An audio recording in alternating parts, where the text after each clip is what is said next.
Allô. Alors, bonjour à tous et à toutes. Merci d'être venus aussi nombreux assister à cette conférence intitulée Des Unions européennes. Je m'appelle Bastien Germain et je suis étudiant en première année à Grenoble École de Management. Et c'est un plaisir pour moi et un honneur de pouvoir animer cette table ronde. Je vous rappelle que le titre de cette conférence est aussi le titre du livre écrit par M. David Turtry. Le livre s'intitule donc Des Unions européennes. Cet ouvrage met en lumière l'ensemble des enjeux géopolitiques et géoéconomiques qui viennent toucher l'Union européenne. Je vous informe ou vous rappelle aussi que vous pourrez acheter et vous faire dédicacer ce livre par M. Turtry juste après la table ronde à la librairie dans le hall d'accueil de l'école. Durant cette conférence, nous allons donc aborder plusieurs points qui font qu'aujourd'hui nous puissions évoquer le terme de désunion européenne. Dans un premier temps, nous parlerons des élections européennes. En effet, à quelques mois de ces élections, nous verrons quels en sont les enjeux et pourquoi est-ce qu'elles pourraient marquer un tournant dans l'histoire européenne. Ensuite, nous aborderons le sujet des frontières de l'Union européenne, ainsi que de l'échec de la politique de voisinage. Puis, nous finirons par évoquer les déséquilibres dans les relations franco-allemandes. Pour cela, nous avons la chance de recevoir deux experts en géopolitique.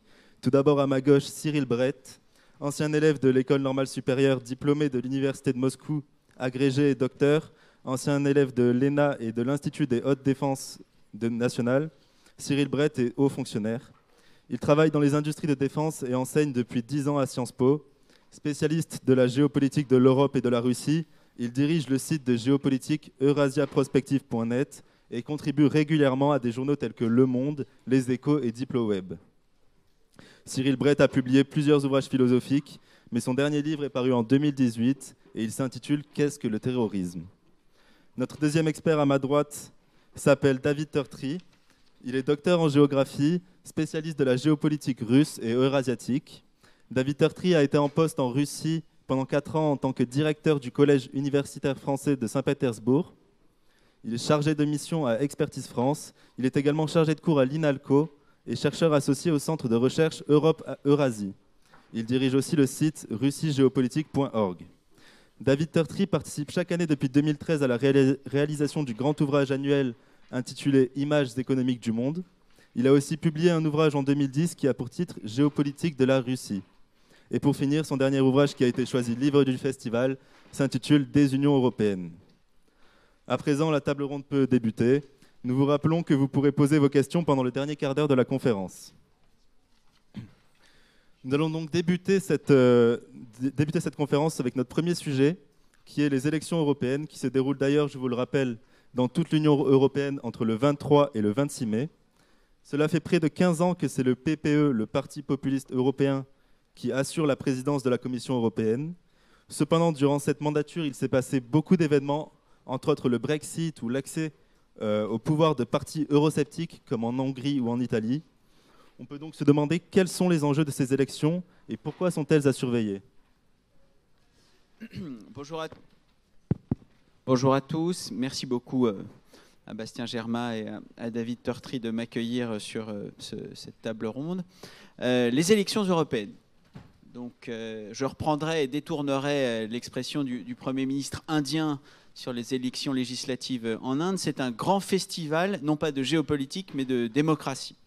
Des dizaines de millions d'électeurs à travers 28 États membres vont se rendre aux urnes du 23 au 26 mai prochain pour élire directement et à la proportionnelle les 705 eurodéputés qui les représenteront au sein des institutions européennes. Il est de bon ton de considérer que ces élections européennes vont consacrer, manifester et souligner la désunion de la construction européenne. Multiplication bien sûr des partis, multiplication des forces centrifuges, Brexit évidemment au premier chef, prérogatives gouvernementales et participation à des coalitions gouvernementales de partis qui sont ouvertement eurosceptiques, souverainistes, voire parfois anti-européens.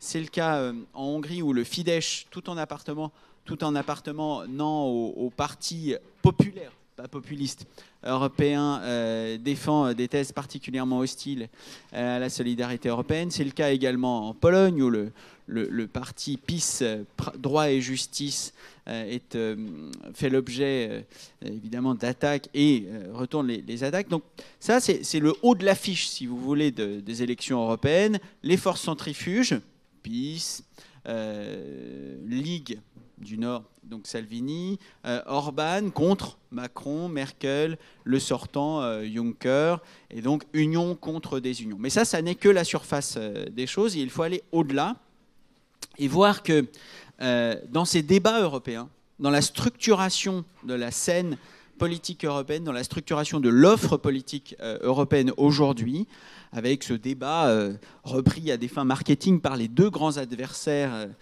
pour ou contre l'Europe, pour ou contre l'intégration, pour ou contre l'Union, se dessinent en fait des convergences et la constitution, pour la première fois à mon sens, d'une véritable scène politique européenne. Les hommes politiques veulent avoir désormais une aura, une action, un prestige bien au-delà de leurs frontières. Viktor Orban, par exemple, est devenu à part entière un homme politique français. De la même façon, Emmanuel Macron entend devenir un homme politique à la fois allemand, polonais, et peser sur les débats nationaux. On l'a vu récemment, et on va le voir sous peu, dans des pays qui sont malheureusement mal connus, mais très importants, Estonie ou Finlande, des élections législatives se jouent autour de thématiques européennes. Les partis eux-mêmes ont une vie qui n'est plus strictement nationale, qui n'est plus strictement régionale, mais qui est continentale. On le voit très bien, par exemple, dans le parallèle entre l'émergence de nouvelles forces politiques nationales, que ce soit le Movimento Cinque Stelle en Italie, que ce soit ANO en Tchéquie, que ce soit le nouveau parti Wiosna en Pologne.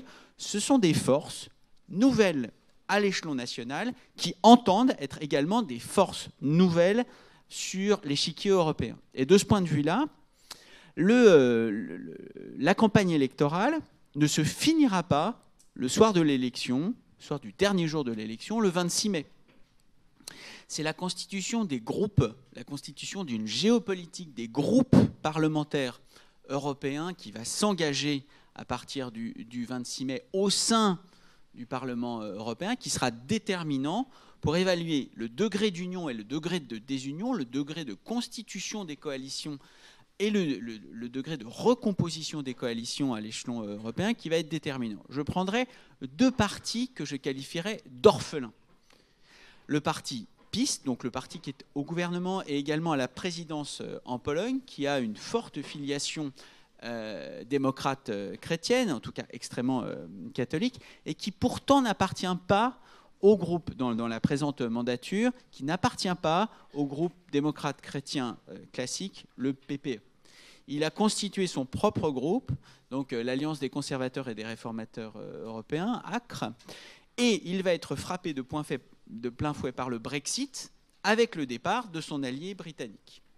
La question va se poser, que faire pour lui et comment peser sur le débat européen au sein du Parlement européen. Il va devoir constituer une coalition, il va devoir constituer un groupe avec un programme, des leaders, un agenda européen. Il en va de même pour le mouvement 5 étoiles, qui va devoir se réinventer un programme européen, après avoir été tout d'abord assez pro-européen, puis ensuite avoir suivi Salvini dans une campagne plutôt eurosceptique, notamment dans l'affrontement avec la France et la présidence Macron. Il va devoir se reconfigurer et penser, pour pouvoir exister, penser son programme européen. De sorte que je reviendrai brièvement au terme de la table ronde et de ce qui va nous occuper d'un point de vue plus structurel. D'un point de vue conjoncturel, c'est moins la désunion ou la déliquescence ou la désintégration de la scène politique européenne à laquelle on assiste qu'à sa recomposition. Et de même que Bergson considérait que le désordre n'est que de l'ordre qui nous échappe, qu'on ne cherche pas, de même, la désunion en matière d'union européenne, c'est peut-être tout simplement de l'union qu'on ne voit pas, de l'union qui est en train de se constituer à travers la formation d'un véritable débat politique continental. Alors, Monsieur Brett, vous avez donc montré et évoqué plusieurs pays d'Europe de l'Est et montré leur leur rôle et l'implication qu'ils avaient dans les élections européennes. Maintenant, Monsieur Turtry, aujourd'hui, quel est le rôle et la place de ces pays d'Europe de l'Est au sein de ce qu'on appelle la Nouvelle Europe ? Merci. Je voudrais d'abord signaler que c'était un grand honneur pour moi d'avoir coordonné cet ouvrage du festival, mais que je l'ai coordonné avec mon collègue Laurent Carouet, qui a beaucoup contribué à cet ouvrage sur la désunion européenne. Alors, quand on parle de désunion européenne, on pense souvent, effectivement, à la question des rapports entre l'Europe de l'Ouest, les États fondateurs de cette union, et où se trouvent également, la plupart du temps, la plupart des puissances de l'Union européenne, et puis l'Europe de l'Est, que d'aucuns ont appelé la Nouvelle Europe, qui est, comme son nom l'indique, plus neuve dans cette union, et qui cherche sa place avec un certain nombre de controverses qui s'amplifient ces dernières années sur le rôle de cette Europe centrale et orientale, dans la mesure où on a pu accuser des États comme la Pologne, par exemple, de ne pas vraiment jouer le jeu de l'intégration européenne, au sens où c'est un État qui est le principal bénéficiaire des aides de l'Union européenne, mais qui en même temps ne souhaite pas rejoindre l'euro. C'est un État qui joue un rôle particulier en Europe centrale et qui en même temps cultive une extrême proximité avec les États-Unis. L'un des grands projets géopolitiques à l'heure actuelle du gouvernement polonais n'est autre que de créer une grande base américaine en Europe centrale, sur le territoire polonais, au moment même où, en Europe occidentale, les dirigeants parlent de renforcer une défense commune européenne. Donc on est en décalage quasiment total entre les évolutions en Europe de l'Ouest et celles en Europe de l'Est. Les États-Unis s'appuient sur la Pologne et un certain nombre de ses voisins pour mener une politique qu'on peut clairement qualifier de nouvelle politique du cordon sanitaire. Les États-Unis s'appuient sur ces États pour empêcher en quelque sorte un rapprochement potentiel entre l'Allemagne et la Russie qui à bien des égards, mettrait fin à l'hégémonie américaine sur le continent européen. Ceci dit, l'Europe de l'Est est loin d'être homogène. On peut prendre justement l'exemple de la Russie. Et là, il y a deux grands groupes en réalité. On a les États qui sont frontaliers de cette même Russie, c'est-à-dire les pays baltes et la Pologne, qui ont tous une frontière avec cette dernière et qui craignent le voisin russe et qui sont plutôt partisans d'une politique de méfiance, pour le moins, vis-à-vis de cette même Russie. Et puis, on a d'autres États de l'ancien bloc communiste qui ont une politique pratiquement opposée, ou en tout cas beaucoup plus équilibrée vis-à-vis de Moscou. Alors, on connaît le cas de la Hongrie, qui cultive des liens forts avec le régime de Vladimir Poutine. Mais en réalité, tous les États qui, et c'est d'ailleurs assez intéressant au niveau géohistorique, ont fait partie de l'Empire austro-hongrois, toute cette Europe des Habsbourg, en quelque sorte, cultive des liens finalement assez étroits et en tout cas de bon voisinage, lointain, certes, mais de bon voisinage avec la Russie. Donc on voit bien que c'est une Europe qui pose question pour les vieilles démocraties d'Europe de l'Ouest, mais en même temps qu'elle n'est pas si homogène qu'on veut bien le croire.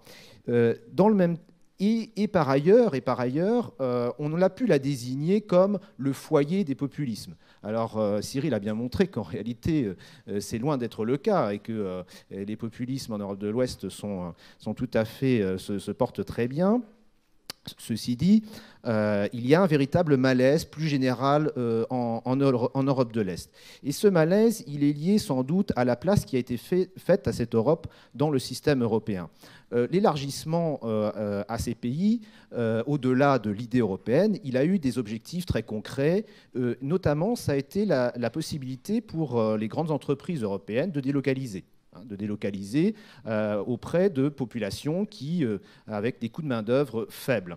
Alors, dans un premier temps, ça a été positif pour cette Europe de l'Est. Mais maintenant, on arrive aux limites de cette situation parce que eh bien, le modèle qui domine, c'est une main-d'œuvre qui doit rester à des coûts faibles. Et donc, la capacité de rattrapage de cette Europe de l'Est par rapport à l'Europe de l'Ouest en est sérieusement diminuée. Et il y a un ressentiment qui risque de s'installer. Et puis, le deuxième effet pervers de cette situation, avec un différentiel très important en termes économiques et sociaux entre l'Europe de l'Est et l'Europe de l'Ouest, c'est une émigration massive de l'Europe de l'Est vers celle de l'Ouest. On estime qu'à l'heure actuelle, il y aurait entre 15 et 18 millions d'Européens de l'Est, membres de l'Union européenne, qui vivent en Europe de l'Ouest.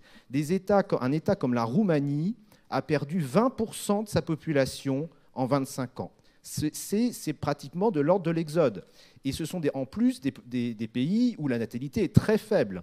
Ça veut dire que vous avez des pays dont la population diminue très rapidement et les projections montrent que ça va se poursuivre, alors même qu'on a, par exemple, dans les pays baltes, des populations très petites et qui ont justement peur du voisin russe parce qu'elles sont peu nombreuses par rapport aux géants voisins.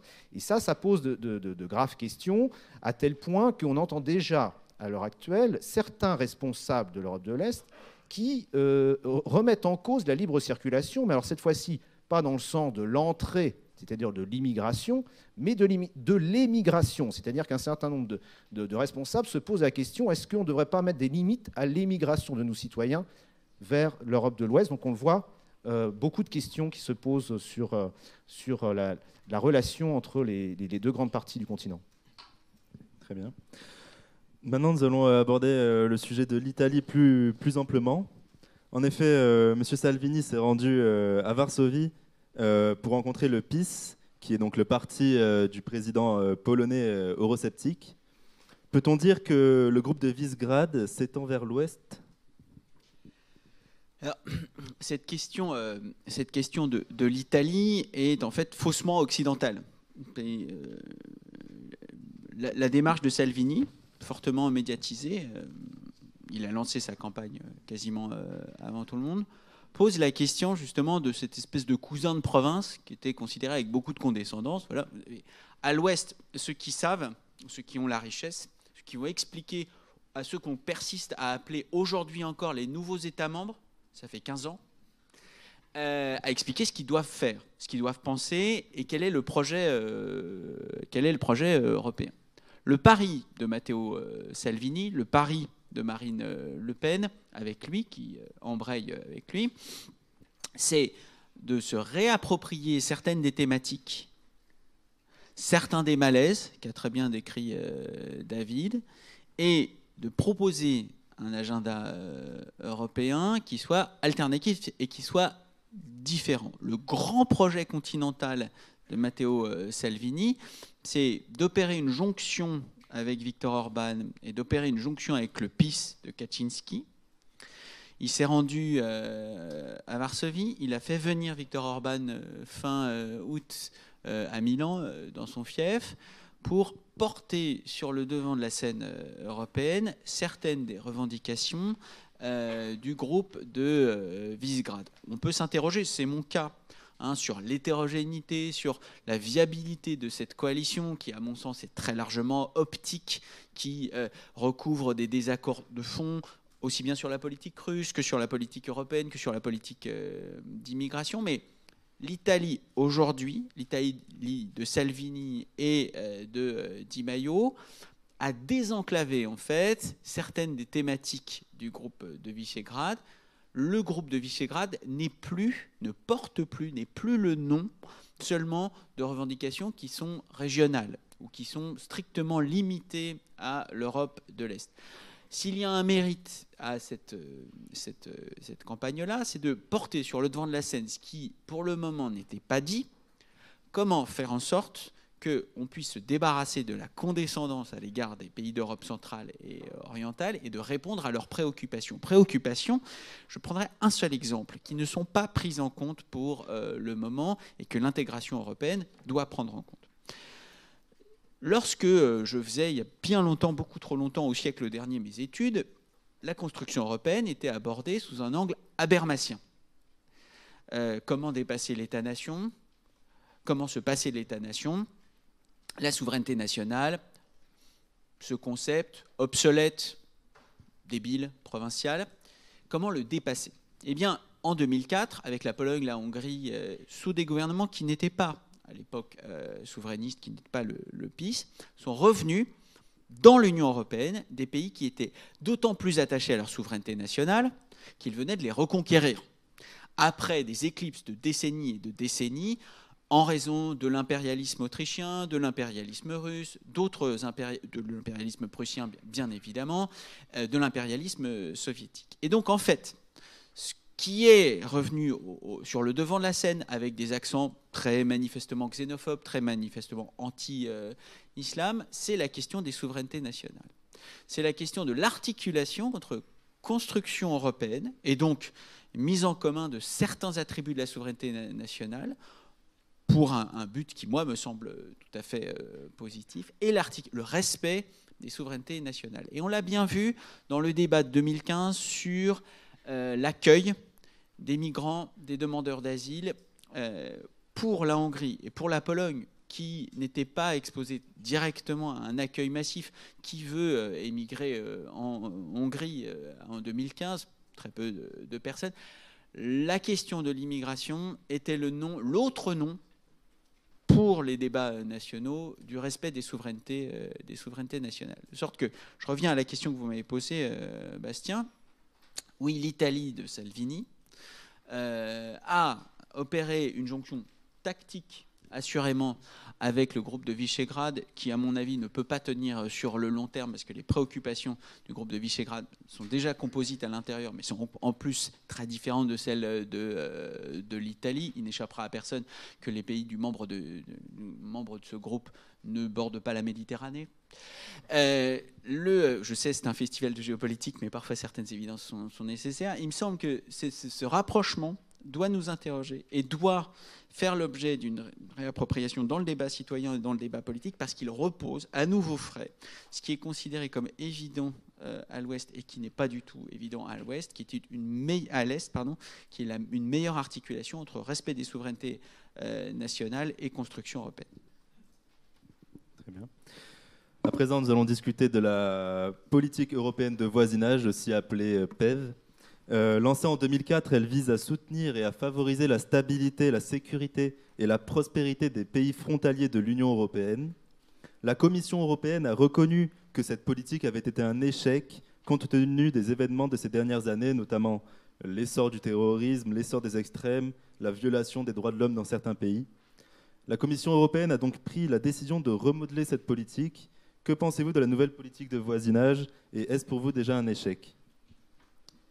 Alors, effectivement, c'est déjà une bonne chose que les instances européennes reconnaissent une partie de leurs échecs. C'est un bon signe. Ça veut dire qu'elles sont capables de changer leur politique et éventuellement de l'améliorer. Effectivement, le constat est assez difficile.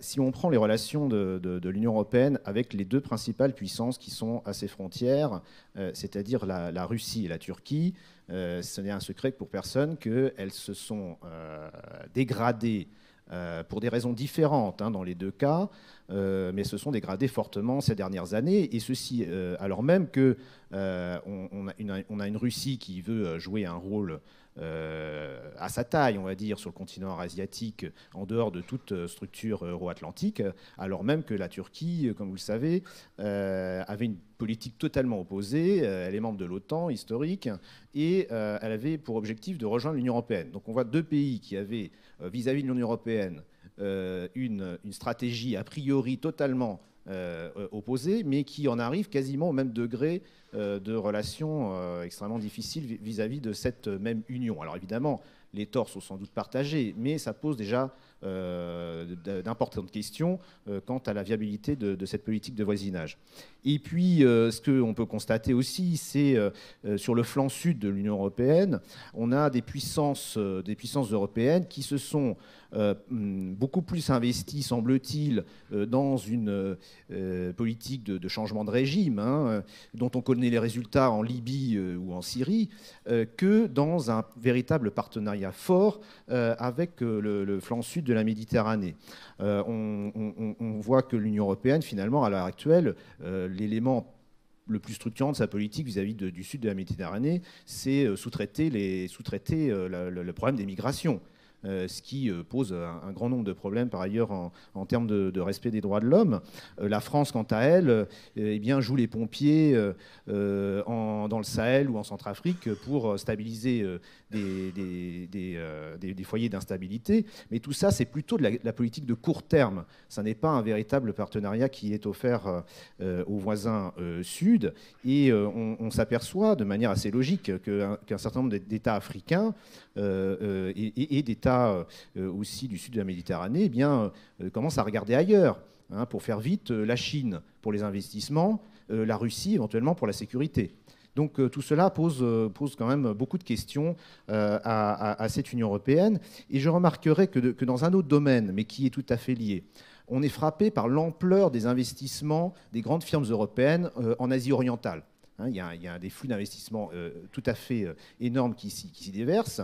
Or, nous avons des voisins sud qui sont, en termes de coût de main-d'œuvre, tout à fait équivalents et qui, eux, sont assez peu concernés par ces flux, alors même que le développement de la rive sud de la Méditerranée serait évidemment la meilleure solution pour régler tous les problèmes liés aux migrations et au terrorisme. Et puis, si on se déplace un peu plus vers l'Est, évidemment, il faut évidemment évoquer la question de l'Ukraine, qui est sans doute le plus grand échec de la politique de voisinage de l'Union européenne, parce que là, elle était directement, en tant qu'Union européenne, partie prenante, et que ces décisions ont conduit, bien malgré elles sans doute, mais ont conduit à un conflit sanglant, le plus grave sur le continent européen depuis les années 90 et la crise yougoslave. Et là, je voudrais rapidement m'interroger. Regardons à la fin de l'URSS ce qui se passe.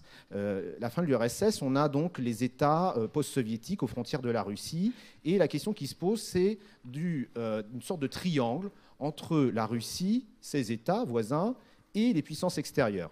Donc en Europe orientale, on a un triangle entre Union européenne, États de l'Europe orientale, et Russie. On voit avec la crise ukrainienne, mais pas seulement, où on arrive, c'est-à-dire à un raidissement de toutes les parties et à un conflit. Maintenant, regardons ce qui s'est passé en Asie centrale. La situation est assez similaire. On a la Russie, les États d'Asie centrale, ex-soviétiques, et la Chine. Qu'a fait la Chine ? La Chine, elle a proposé un modèle dans lequel elle associe à la fois la Russie et les États d'Asie centrale. Ce modèle, il a un nom depuis 2001, c'est l'Organisation de coopération de Shanghai. C'est-à-dire que la Chine a tout de suite pensé sa pénétration en Asie centrale et ses investissements et tout le reste en accord, en coopération avec la Russie. Et cette région d'Asie centrale, qui était au départ la plus pauvre et la plus instable, peut-être avec le Caucase de l'ex-URSS, eh bien, à l'heure actuelle, elle est relativement stable et elle n'est pas un objet de contentieux entre la Russie et la Chine.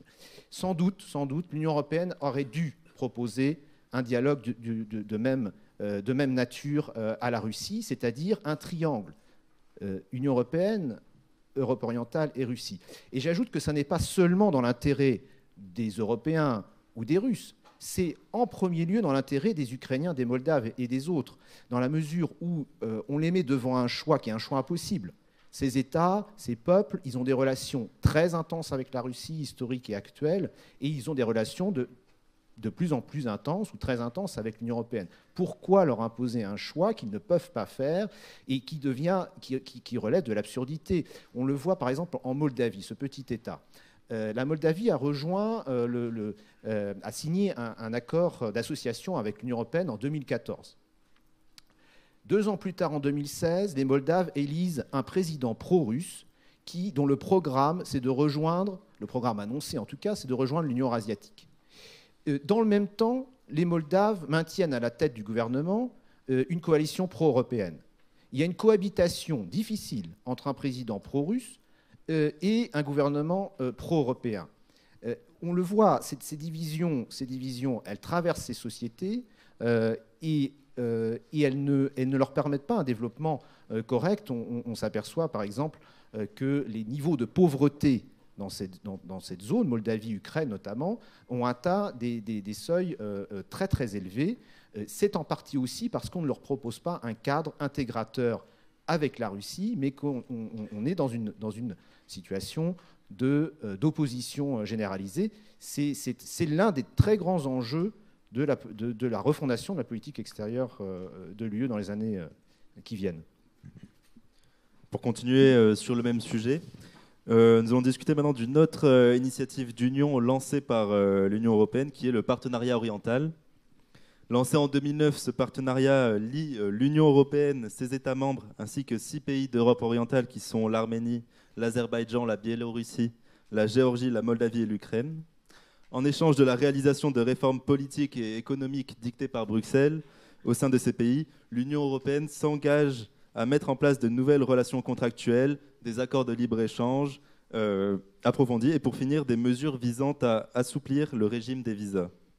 Cependant, ces pays sont aussi, comme l'a souligné M. Tertri, en relation étroite avec la Russie, qui d'ailleurs vend à la quasi-totalité de ces pays des hydrocarbures. On peut se demander jusqu'où l'Union européenne peut aller et comment la Russie voit ce partenariat. Et est-ce que le partenariat oriental est une politique d'endiguement de l'influence russe ? Que de questions sur un objet aussi complexe et aussi composite. Je repartirai de données très basiques, voire très, très rustiques. Le partenariat oriental a maintenant 10 ans, 2009-2019. Nous allons d'ailleurs avoir plusieurs occasions de tirer des bilans de ces 10 ans. Le premier enseignement que je tirerai, avant de me placer du point de vue russe, c'est un enseignement du point de vue européen. Ce partenariat oriental présente à la fois tous les avantages et tous les inconvénients, voire toutes les naïvetés, en fait, de l'Europe dans ses rapports avec son extérieur, dans ses rapports avec le voisinage. En 2009, ça a été conçu, comme un instrument pour faire rayonner les normes de l'Europe, normes de gouvernance, normes d'organisation du secteur économique, normes de lutte contre la corruption, normes de visa, dans un climat qui était, du point de vue de l'Union européenne, relativement apaisé à l'égard de la Russie, à cette notable exception, qu'il ne faut pas oublier, de la guerre en Géorgie en 2008.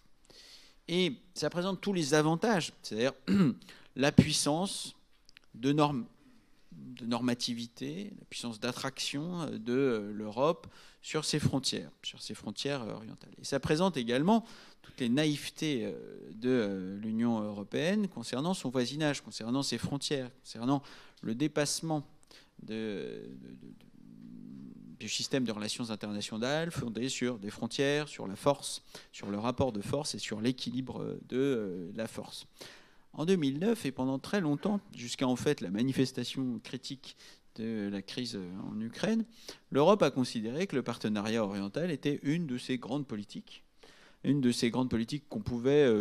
était régie essentiellement par des impératifs administratifs et juridiques. Elle ne s'est pas rendue compte, et je passe maintenant au point de vue russe, elle ne s'est pas rendue compte qu'en fait ça pouvait apparaître comme, si ce n'est une menace, du moins un risque.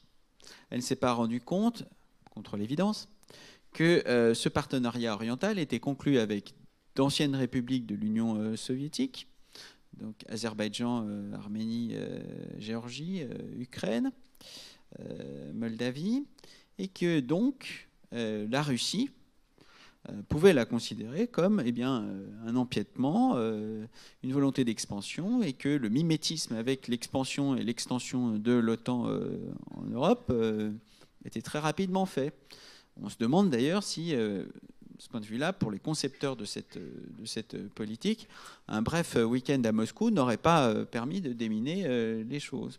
Car sans être particulièrement sensible aux arguments de politique de puissance, de légitimité historique qui sont toujours discutables et réversibles, il ne faut pas s'étonner en fait que cette politique de partenariat ait été perçue comme un défi, tout simplement, par Moscou. Alors maintenant, nous sommes 10 ans plus tard. De l'irrémédiable, c'est créé. Une guerre s'est déroulée en Géorgie, 2008. Une guerre se déroule toujours d'ailleurs, dans l'est de l'Ukraine. Une annexion a eu lieu en Crimée, qu'on l'appelle annexion ou qu'on l'appelle retour, peu importe. Une situation de rapport de force militaire s'est établie en Méditerranée orientale, c'est-à-dire, ne l'oublions pas quand même, sur une façade très importante de notre Union. Et désormais, de l'irrémédiable s'est créé. En Géorgie, le partenariat oriental, c'est l'antichambre de l'adhésion. En Ukraine, le partenariat oriental, c'est l'antichambre de l'adhésion. Et on risque de déboucher à de nouveaux malentendus, sur de nouveaux malentendus entre ces deux membres du partenariat oriental, qui placent tous leurs espoirs dans l'adhésion conjointe à l'Union et à l'OTAN. La présidente géorgienne était à Paris il y a peu, c'est une ancienne diplomate française, et a bien répété que c'était l'objectif. Prenez les candidats majeurs à l'élection présidentielle en Ukraine qui aura lieu à la fin du mois pour le premier tour, eux aussi, pour la plupart d'entre eux, ont donné comme horizon l'adhésion à l'Union et à l'OTAN. Alors que de son côté, l'Europe ne considère pas que le partenariat est une antichambre de l'adhésion, même peut-être comme un lot de consolation pour ces pays qui ne peuvent pas y entrer. Et là, je pense que plutôt que d'accabler l'Europe ou plutôt que de la louer, il faut voir quel est le défi pour la prochaine mandature du Parlement européen et de la Commission européenne et du prochain haut représentant. Que vont-ils faire pour répondre ou ne pas répondre aux attentes de la Géorgie et de l'Ukraine, qui ont un statut à part dans le partenariat oriental, et que vont-ils dire à la Russie sur le partenariat oriental? Ça, c'est un des thèmes de politique extérieure de l'Union européenne qui, à mon sens, sera au centre de la prochaine mandature du Parlement, de la Commission et du haut représentant. Alors pour terminer cette conférence, nous allons enchaîner en discutant des deux poids lourds de l'Union européenne, c'est-à-dire l'Allemagne et la France. Nul n'est sans savoir que la bonne entente du couple franco-allemand est nécessaire pour le fonctionnement de l'Union européenne. Fin janvier, Angela Merkel et Emmanuel Macron ont signé un nouveau traité de coopération. Que pensez-vous actuellement de nos relations avec nos voisins allemands et comment ce couple peut-il fonctionner ? Alors effectivement, le couple franco-allemand est à la fois à l'origine de la construction européenne telle qu'on la connaît depuis 50 ans et un peu plus de 50 ans et en même temps celui qui, grâce auquel les principales avancées de cette union ont eu lieu et peuvent se faire ou ne pas se faire, hein, dans la mesure où effectivement ces derniers temps, malgré la signature de ce nouveau traité, on a plutôt tendance à parler d'un moteur franco-allemand qui ne marche pas très bien, voire qui, selon certains même hauts responsables allemands, sont plutôt à l'arrêt. La question est de savoir s'il n'y a pas un problème de déséquilibre qui rend cette relation aujourd'hui complexe, voire extrêmement compliquée. Rappelons que l'élargissement de l'Union européenne au début des années 2000, l'élargissement de cette Union européenne, il se fait vers l'Europe de l'Est, on l'a dit, ce que les Allemands appellent la Mitteleuropa, c'est-à-dire leur zone d'influence naturelle. Avec cet élargissement, l'Allemagne se retrouve au cœur de cette Union européenne. La France, elle, d'une certaine manière, est désormais plutôt en périphérie de l'Europe des 28. Donc on a déjà un déplacement du centre de gravité de l'Union européenne qui n'est pas favorable à la France et qui, par contre, permet à l'Allemagne de développer tout son potentiel au cœur de l'Europe.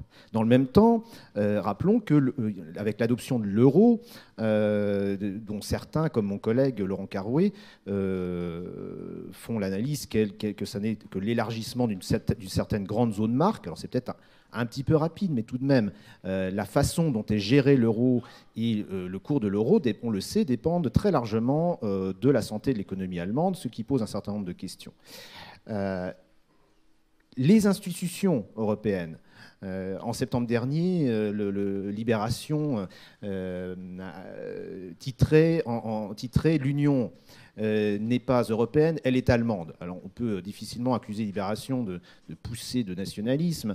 L'article était consacré finalement à analyser l'ensemble des postes de responsabilité au sein de la Commission, du Parlement et des grandes institutions européennes qui sont occupées par des Allemands. Et c'est vrai qu'à la lecture de cet article, on est tout à fait impressionné. Donc, pour résumer, l'Europe à l'heure actuelle est effectivement largement dominée par l'agenda et une Allemagne qui est très, très confiante en elle-même et qui profite à plein du système. Ça pose quand même la question de nouveaux rapports au sein du couple franco-allemand et d'une refondation de l'Europe. C'est ce que propose le président Macron en parlant de renaissance européenne et avec son dernier article programmatique au peuple européen, il propose une Europe puissance, il propose une Europe qui soit plus protectrice notamment des droits sociaux et finalement de revoir cette Europe parce qu'on sent bien qu'il y a des craquements. Et finalement, le Brexit, on peut se poser aussi la question, est-ce que le Brexit, ce n'est pas aussi une vision britannique du fait qu'ils n'ont plus la voix qu'ils avaient auparavant dans le système européen. Et la question qui est posée par Emmanuel Macron, la nouvelle patronne de la CDU y a répondu de manière assez particulière. On a deux éléments dans sa réponse qui interrogent. Le premier, c'est de européaniser le siège français au Conseil de sécurité. Donc, à la France qui propose une refondation de l'Europe, l'Allemagne répond il vous reste le siège au Conseil de sécurité, mais nous, on aimerait bien qu'il soit européanisé, c'est-à-dire finalement qu'il réponde en partie à nos intérêts. Et puis, deuxième point, c'est intéressant, elle s'interroge sur le fait que le Parlement européen reste à Strasbourg et finalement de manière il serait beaucoup plus efficacement situé à Bruxelles, ce qui est finalement une remise en cause d'un des éléments symboliques de la présence européenne sur le territoire français, qui n'est pas non plus très très adroit. Donc on voit qu'au projet d'intégration plus poussée de l'Europe, les responsables allemands ou les futurs responsables allemands répondent en quelque sorte en disant que finalement les choses ne sont pas ce que la France souhaite et qu'on a des contre-réponses qui sont en quelque sorte dans un sens qui va encore plus dans une vision qui serait celle de l'Allemagne. Donc on a un problème de dialogue entre les deux pôles de ce couple franco-allemand. Et j'observe que à la fin des années 2000, Nicolas Sarkozy avait proposé une sorte de rééquilibrage géographique avec son Union méditerranéenne, qui est devenue Union pour la Méditerranée. À l'époque, on s'en souvient, l'Allemagne avait réagi de manière très négative à cette velléité de la France de se tourner vers son espace méditerranéen. Mais finalement, cette velléité, elle est un petit peu la même que quand l'Allemagne regarde vers l'Europe de l'Est. C'est la France qui veut regarder un peu vers son flanc sud. Ça montre bien que les dirigeants français sont conscients qu'ils ont besoin de développer aussi une nouvelle politique vers d'autres voisins que la seule Europe. Et j'observe que le président Macron a fait de sa politique africaine l'une des priorités de son mandat. Espérons que ça va permettre effectivement à la France de s'exprimer dans un autre espace que le seul espace européen, et que ça va lui permettre par contre-coup une relation plus équilibrée et apaisée avec l'Allemagne. Alors merci à vous deux pour cette intervention. Nous allons donc maintenant passer aux questions du public. Alors si vous avez des questions, n'hésitez pas à lever la main et une personne du staff viendra vous donner un micro.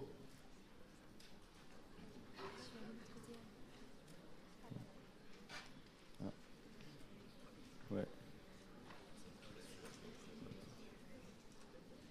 Allez-y. Oui, bonjour. Moi, je trouvais assez intéressant le propos d'introduction de Cyril Bray, qui disait notamment que vont devoir se repositionner politiquement, d'une part le PIS, donc Parti Droit et Justice, qui est membre des Conservateurs, et le M5S, qui est actuellement membre d'Europe de la liberté et de la démocratie directe. On se rend compte d'ailleurs que le M5S n'était dans ce groupe que pour des raisons techniques, parce que finalement, quand on observe leur vote, ils étaient très différents du reste du groupe. Donc, moi, ce que je trouvais aussi intéressant, c'était de mettre ça en parallèle avec le Brexit, parce qu'on va à la fois voir disparaître les députés du British Conservative Party, donc qui sont membres des conservateurs, mais aussi ceux du UKIP, qui est le principal membre de LDD. Donc en fait, on sait aussi que pour composer un parti européen, il faut au minimum 25 membres dans 7 pays différents. Donc, ce qui nous laisse à penser que les conservateurs et aussi Europe de la liberté et de la démocratie directe devraient éclater. Donc ce qu'on se rend compte, c'est que dans l'histoire du Parlement européen, les extrêmes droites, elles ont toujours eu beaucoup de mal à constituer un parti politique commun. Mais est-ce que finalement, avec ces bouleversements, on n'est pas en train d'assister à l'avènement d'un espace politique qui serait finalement assez large pour rassembler tant des anciens partis du PPE, donc comme la Fidesz, des conservateurs avec donc le PiS, mais aussi les Suédois démocrates, des anciens membres de l'ELDD, mais aussi de l'Europe et des nations et des libertés, donc avec le Rassemblement national, le FPÖ autrichien ou la Ligue. Donc voilà, vous l'aviez dit, il y a des dissensions politiques majeures, mais on pourrait néanmoins imaginer que ces partis pourraient se regrouper donc, sur l'idée commune d'une Europe des nations et des peuples, donc, qui serait fermement opposée à l'immigration et avec un discours commun contre la bureaucratie centralisatrice de l'Union européenne.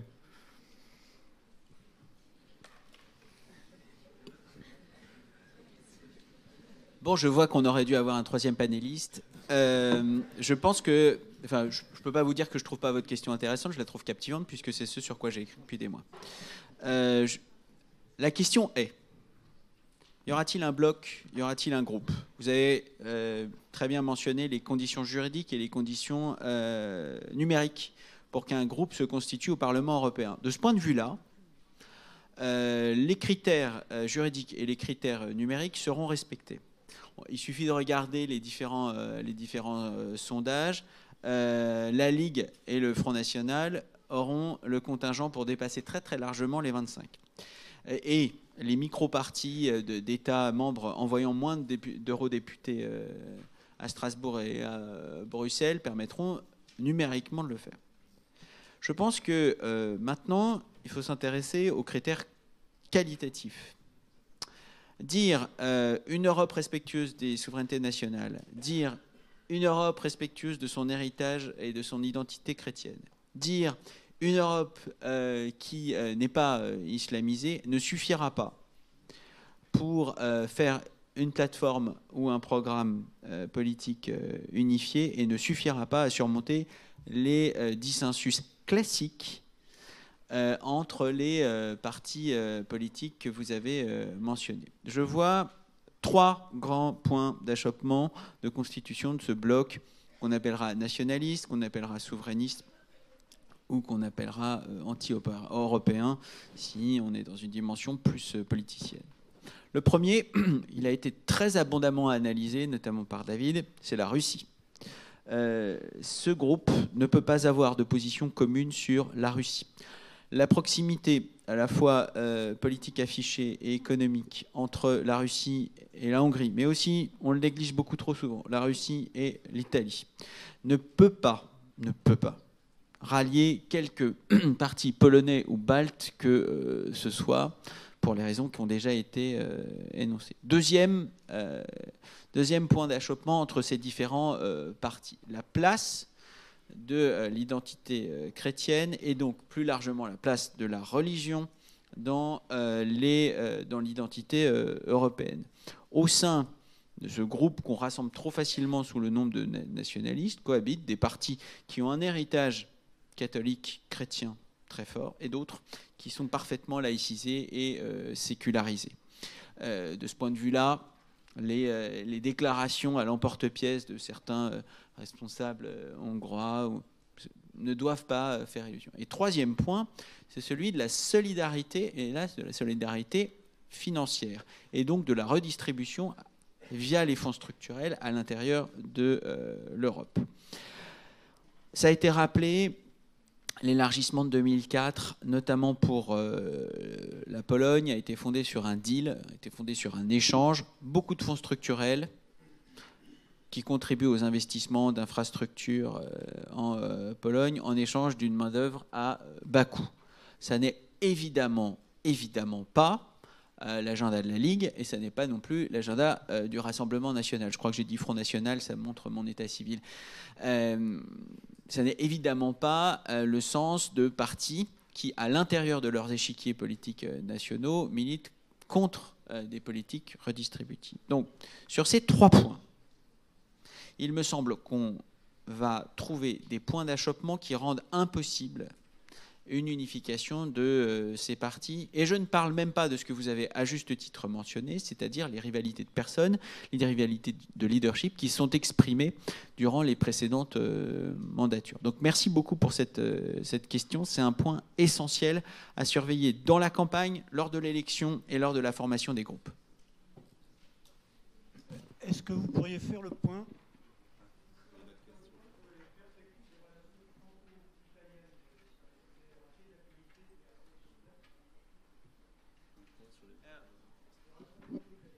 Sur les relations, j'ai compris la question, un point sur les relations franco-italiennes.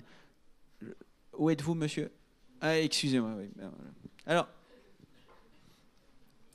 les relations franco-italiennes, ce n'est un mystère pour personne, sont assez fortement dégradées, aussi bien au niveau politique qu'au niveau des coopérations plus structurelles.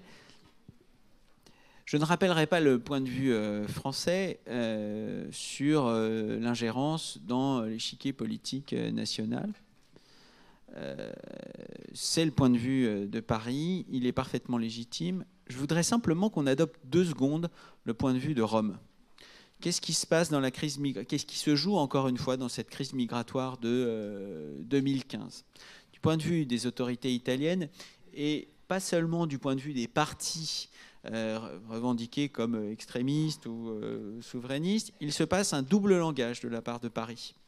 D'une part, la revendication de toujours plus de solidarité, toujours plus de fédéralisme, toujours plus d'interdépendance entre les pays. Vous êtes une république sœur, pour reprendre une nomenclature et une phraséologie qui date du XIXe siècle. Vous êtes en première ligne avec la Grèce face à l'afflux de migrants, mais nous ne prenons pas, nous, notre part de l'accueil des migrants. Donc, à tort ou à raison, les autorités italiennes estiment qu'elles sont à la fois prises dans une injonction de solidarité de la part de Paris, soyons plus européens, et en même temps pris dans une réalité où la solidarité ne s'exerce que faiblement dans les discours et à la marge. Bien sûr, la crise franco-italienne a des déterminants politiques, des déterminants politiciens, des déterminants électoraux. Ça a beaucoup arrangé et Matteo Salvini et la présidence Macron de pouvoir mettre en scène cet affrontement, mais elle a aussi des déterminants qui sont plus structurels, c'est-à-dire, et j'en reviens à la question du couple franco-allemand, c'est-à-dire la capacité des autorités françaises et même plus largement des citoyens français à dépasser une vision strictement française de l'Europe où nous avons toujours raison. C'est malheureux à dire, nous avons toujours raison évidemment, mais il faut quand même accepter de se placer du point de vue des intérêts nationaux de chacun des pays. Et un des intérêts nationaux italiens qui est dicté par sa géographie et sa géopolitique, c'est la solidarité vis-à-vis du Sud. Et on arrive à des crises qui pourraient tout à fait être évitées si on comprenait que notre politique, la politique française en Libye, peut se heurter à des intérêts nationaux vitaux italiens. On doit aussi avoir en tête que l'Italie n'a pas choisi notre modèle de mix énergétique et n'est pas dotée, comme la France s'est dotée, d'un parc nucléaire, et que donc elle est beaucoup plus dépendante des hydrocarbures, notamment en provenance de Russie, que la France, et n'a donc pas les mêmes intérêts nationaux. Pour en revenir à votre question, La crise franco-italienne repose évidemment sur des tactiques politiciennes, elle repose également sur des déterminants structurels de la relation entre nos deux pays qui doivent être absolument pris en compte par les deux partenaires. Oui, alors, oui, je suis là. Je vous remercie pour votre intervention. Moi, je vais revenir sur la deuxième partie qui concerne en fait plutôt l'Europe de l'Est. Et donc, j'adhère pleinement à l'idée qu'il faudrait mettre en place un triangle de dialogue. Ici. Oui, un triangle de dialogue entre l'Union européenne, la Russie et les pays d'Europe de l'Est, qui est d'ailleurs en quelque sorte une ancienne proposition, y compris de la fin de la période soviétique, de Gorbatchev, l'idée d'une maison commune. Et à chaque fois, les Russes se sont fait opposer une fin de non-recevoir, parce que finalement, ce triangle est un quadrilatère et les États-Unis sont là. Les États-Unis sont là, ils jouent, ils exercent les troubles faits dans cette relation. D'ailleurs, personne ne s'offusque de la présence des États-Unis, à travers d'innombrables ONG et autres fondations, Albert Einstein, Parti républicain et autres, dans effectivement l'étranger proche russe. Et on est ici dans une vision extrêmement vieille de Mackinder, Spikeman et toute la bande, c'est-à-dire d'un endiguement de la Russie, ce dont témoigne la permanence de l'OTAN, créée en 1949 pour endiguer le communisme et qui, à la différence du pacte de Varsovie, n'a pas disparu, et ce dont témoignent les révolutions de couleur instrumentalisées. Donc la question finalement, c'est quand l'Union européenne cessera-t-elle d'être le laquais des États-Unis ? En un mot, en termes de politique extérieure et de défense. Merci pour cette question qui a le mérite d'être claire. Et j'ai en tout cas noté avec satisfaction que vous avez repris mes métaphores géométriques de manière tout à fait habile. Effectivement, dans la relation entre l'Europe et la Russie, il y a effectivement un troisième larron que sont les États-Unis. Alors, en réalité, la question du lien transatlantique, elle se pose plus largement. La politique extérieure européenne a effectivement pendant très longtemps été... sinon dans un suivisme des États-Unis, du moins, c'était la conception d'une union que l'on pourrait qualifier d'union euro-atlantique en réalité.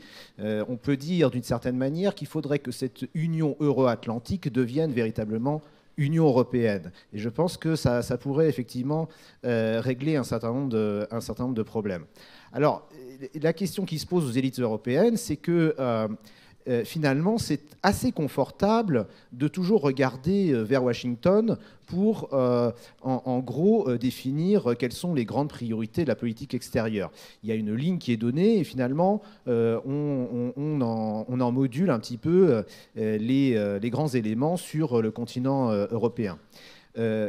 Ça a été une position de confort de laquelle les élites européennes ont beaucoup de mal à se départir. On le voit à l'heure actuelle avec une présidence Trump qui, on va dire, rejette l'Europe d'une certaine manière, et on a presque l'impression que les Européens ne savent pas comment réagir. Ils sont à répéter le fait que le lien transatlantique est effectivement fondamental, c'est sans doute le cas. Mais en même temps, quand on a des responsables américains qui sont dans une relation aussi dure avec le partenaire européen, il est grand temps que l'Europe se saisisse de sa propre politique. Alors c'est effectivement ce qui est proposé notamment par Emmanuel Macron dans une politique de défense commune plus ambitieuse. C'est ce qui devrait s'imposer finalement aux grandes puissances européennes et à l'Union européenne. Maintenant, il ne faut pas oublier que l'Union européenne, elle est escalée à 28 et que dans la mesure où elle a été élargie rapidement aux États d'Europe centrale et orientale qui n'ont pas la même histoire et pas le même agenda, ça risque d'être difficile de mener une politique qui soit cohérente, à la fois cohérente et proactive. C'est-à-dire qu'on peut arriver à avoir une politique européenne, on va dire, molle, c'est-à-dire qui soit commune et molle vis-à-vis des grands voisins, mais une politique qui soit ambitieuse et qui remette en cause un certain nombre de fondements de la relation de l'Union européenne avec ses voisins. La Russie est le plus important de ses voisins, mais pas seulement la Russie. Eh bien, c'est une tâche extrêmement difficile, d'autant qu'il faut sortir effectivement d'habitudes prises qui sont celles, y compris d'un discours de méfiance et de confrontation. Rappelons que ce qui était finalement un discours quand même réservé pendant une bonne période aux États d'Europe orientale d'une très forte méfiance vis-à-vis de la Russie et de son éventuelle ingérence, depuis quelques années, quelques mois, est devenu un lieu commun dans les grandes démocraties occidentales, avec l'idée que la Russie serait capable d'influencer les élections en Occident. Donc, ça n'est pas pour être pessimiste, mais j'ai bien peur que la capacité de l'Europe à renouveler sa politique extérieure, eh bien, elle est relativement limitée. Il va falloir beaucoup de courage et beaucoup d'une politique suivie des grandes puissances, du moteur franco-allemand, s'il redémarre, pour réorienter la politique extérieure de l'Union européenne.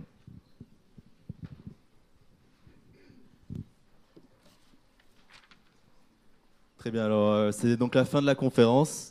Nous remercions encore une fois M. Cyril Brett et David Tertry pour leurs interventions.